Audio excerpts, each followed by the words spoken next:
نبی کریم صلی اللہ علیہ وسلم کے ذریعے سے فرمایا قل اے پیغمبر کہہ دیجیے للمؤمنین ایمان والوں کو جس کے اندر ایمان ہو جو مسلمان ہے ان کو میرا اللہ تعالیٰ کا حکم ہے یہ پہنچا دو اس کو یغضوا من ابصارہم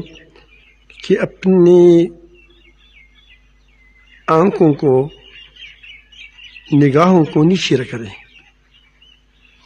رکھا کریں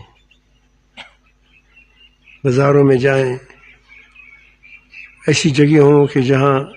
عورتیں بھی ہو سکتی ہوں تو وہاں اپنی آنکھوں کو نیچے رکھیں وَيَحْفَظُوا فُرُوجَهُمْ انسان